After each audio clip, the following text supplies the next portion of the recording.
வேதம் படி கண்டுபிடி. லேவியராகமம் அதிகாரம் 1-3 வரை. கர்த்தர் மோசேயை எங்கே இருந்து கூப்பிட்டார்?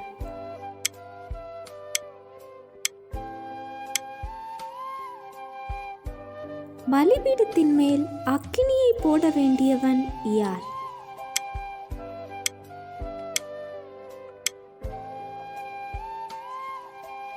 சர்வாங்க தகன பலி கர்த்தருக்கு எப்படிப்பட்டது?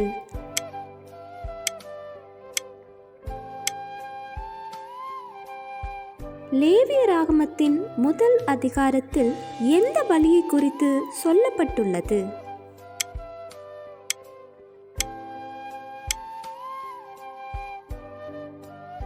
போஜன பலியை ஆசாரியன் எதற்காக தகனிக்க வேண்டும்?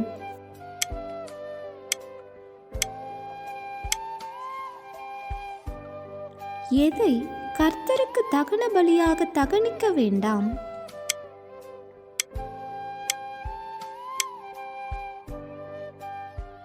போஜன பலியில் எதை குறைய விடக்கூடாது?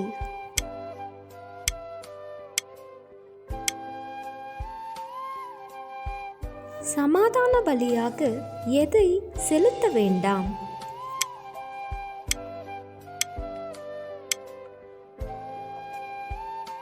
பலிகளின் கொழுப்பு முழுவதும் யாருடையது?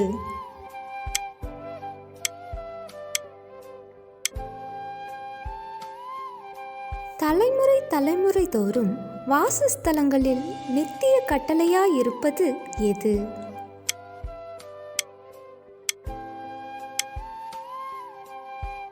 கேள்வி நேரம். தினமும் மாலை 7 மணியிலிருந்து 8 மணி. விடைகளுக்கு வாட்ஸ்அப் எண்ணை தொடர்பு கொள்ளவும். Thank you for watching. God bless you.